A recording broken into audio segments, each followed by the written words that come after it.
বিশাল বড় নাগরাজ থাকতেন। মন্দিরের যিনি পুরোহিত তার কাছে মানে তাদের কাছে জিজ্ঞাসা করব দেখি। হ্যালো বন্ধুরা, তোমরা সবাই কেমন আছো? আমিও খুব ভালো আছি। তো তোমাদের জন্য আবার একটা ভিডিও নিয়ে চলে এলাম অনেকদিন পর।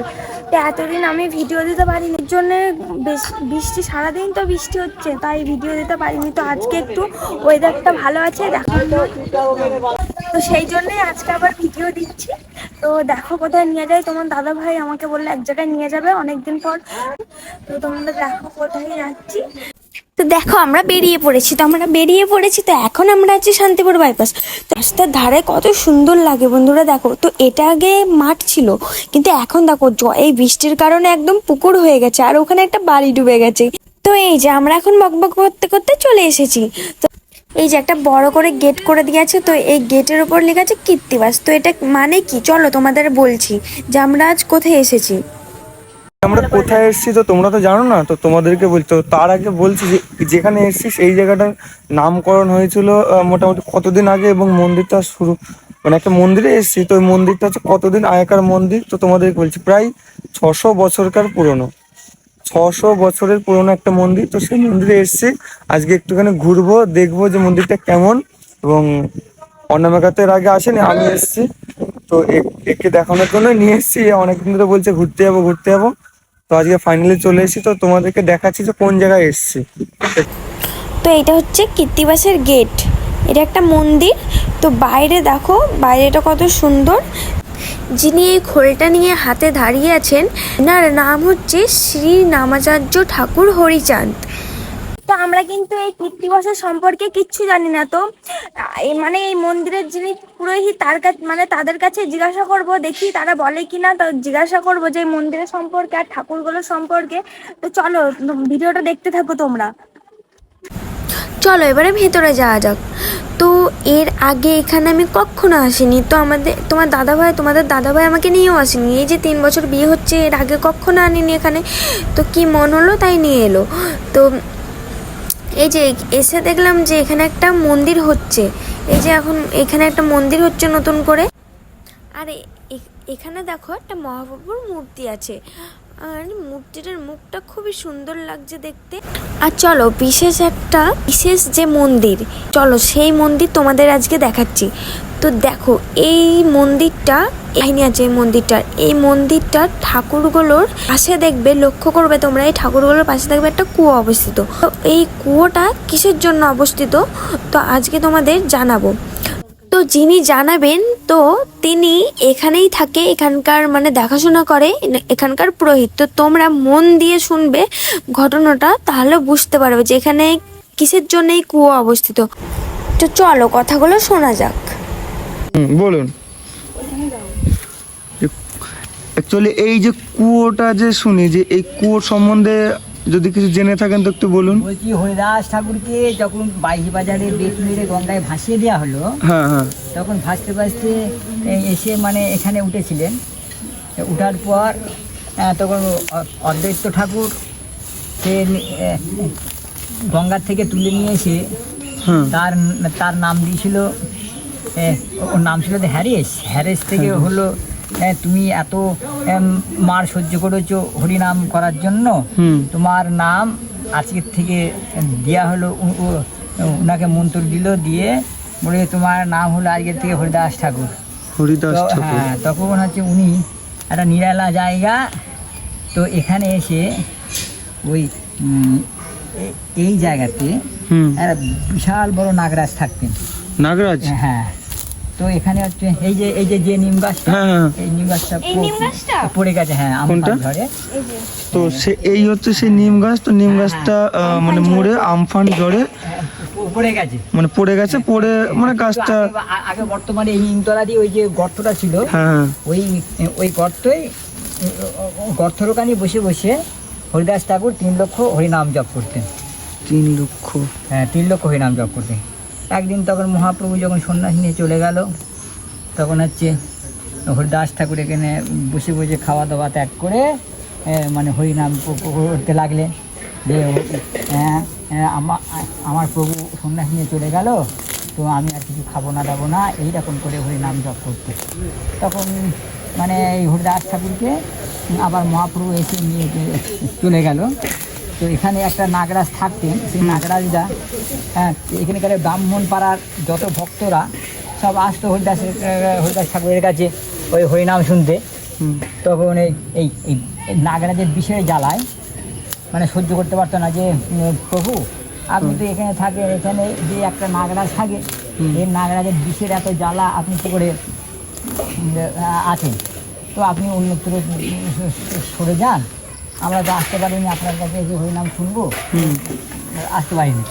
তখন হরিদাস ঠাকুর বলল, হে হে মহাশয়, আপনি যেই থাকুন এখানে, তো আপনি থাকুন না আমি থাকি, নাহলে তো আমার ভক্তরা কেউ আসতে পারছে না। তখন নাগরাজ মনে করলেন যে না, প্রভু কেন চলে যাবে। তখন এই রকম সূর্য ডুবার সময় তখন এই নাগরাজ এই গর্ত থেকে বার হয়ে তখন চলে গেল, মানে গঙ্গা পার হয়ে গঙ্গার ধার দিয়ে চলে গেলেন। তো এই জন্যে এই গুফাটা এখানে বসে বসে নিরালা জায়গায় নীলতলায় হরিদাস ঠাকুর নাম জপ করতেন বলে এই গুফাটা খুব জাগ্রত, তাই তো? হ্যাঁ হ্যাঁ। আচ্ছা, এর যে মেন যে ক্রোটা হচ্ছে, ক্রোটা কোন জায়গায় আছে? ওই যে ওইটাই, হ্যাঁ ওইটা এখন বাঁধিয়ে রাখা। আচ্ছা, আর ওই যে এই যে স্কুল যে মাঠটা আছে ওর ওই সাইডে নাকি শুনলাম নাকি একটা কুয়ো আছে? না না না না, ওই যে ওই বট গাছ যেটা আছে, হ্যাঁ বট গাছের পাশে যে কুয়োটা আছে, হ্যাঁ ওখানে বাংলায় রামায়ণ রচনা করেছিলেন কীর্তিবাস ওঝা। আচ্ছা, হ্যাঁ মানে হিন্দিতে তো করেছেন তুলসী দাস, সংস্কৃতে প্রথম লিখেছিলেন বাল্মীকি মুনি। তখন আর আছে ইনি আমাদের এই বাঙালিদের জন্য কী করবে, তখন তিনি ওই সংস্কৃত ভাষাটাকে বাংলা ভাষায় রচনা করেছেন। ও আচ্ছা, ওই জন্যে ওটা হচ্ছে কীর্তিবাস পণ্ডিতের, মানে ওটা ভজন ছিল বা ওখানে বাড়িটাই ছিল। এই বাড়ি বলতে এই যে এখানে যে লাইব্রেরিটা রয়েছে এইটাই বাড়ি ছিল। আর মানে ঠিক আছে, তো আমাদেরকে মানে এই কুয়োর কাহিনী বা এই যে কীর্তিবাসের এটার কাহিনী শোনার জন্য অনেক অনেক ধন্যবাদ। আর এই দেখেন এই যে এই নিম গাছটার জন্য আমাদের হরিদাস ঠাকুর অনেক দুঃখ পাচ্ছিলেন। যদিও গাছ দেখেন এই নিম গাছটা মায়াপুর জন্মস্থান থেকে বিচি নিয়ে এসে এখানে বসানো হয়েছে। এই নিম গাছটা, তাই তো? আচ্ছা আচ্ছা, এইটা হচ্ছে মায়াপুর থেকে আনা হয়েছে? হ্যাঁ, মায়াপুর থেকে বিচি নিয়ে এসে লাগানো হয়েছে। এই গাছের মধ্যে এই যে সরু সরু গাছ এখন অনেকগুলো তুলে ফেলা হয়েছে, কিন্তু এই গাছটা মেন হয়ে গেল, এটা বড় হয়ে গেলে মরে যাবে।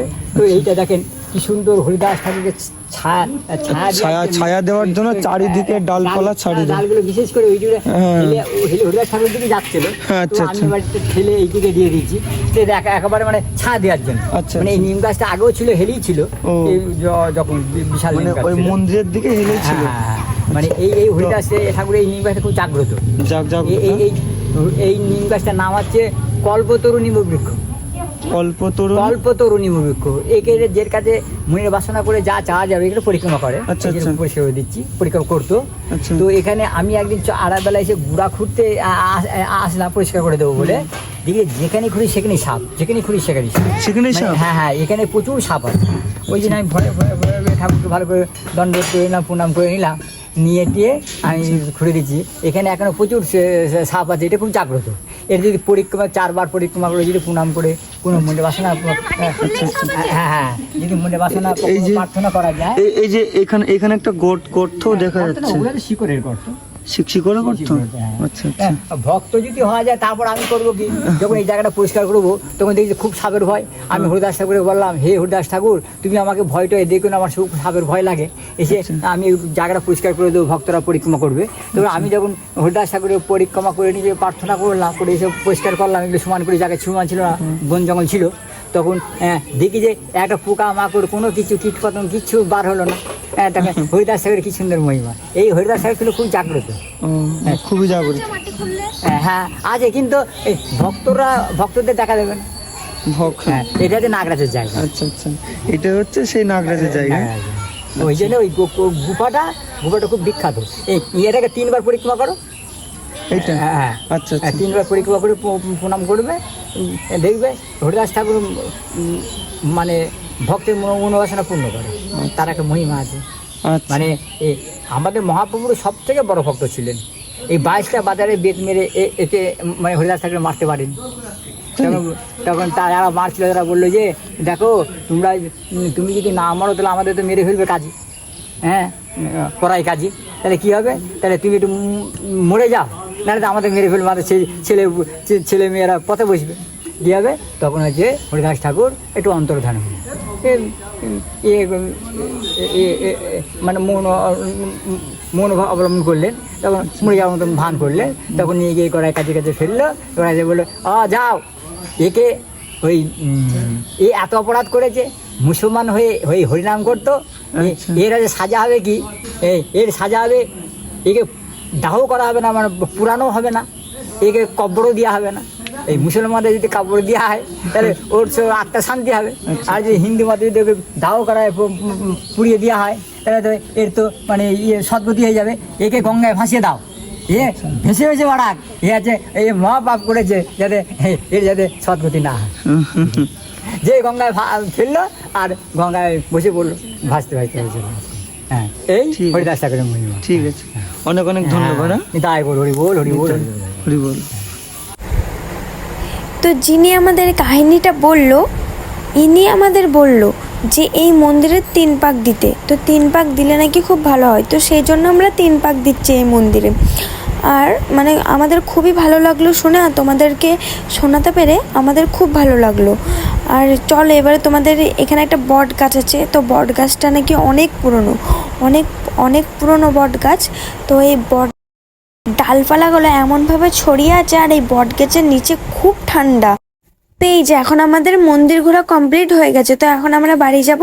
তো এই যে বাড়ি যাওয়ার জন্য আমি এখন টোটোয় উঠে পড়েছি। তো ভিডিওটা কেমন লাগলো তোমরা অবশ্যই কমেন্টে জানাবে, আর ভিডিওটা ভালো লাগলে একটা লাইক, কমেন্ট, শেয়ার অবশ্যই। টাটা।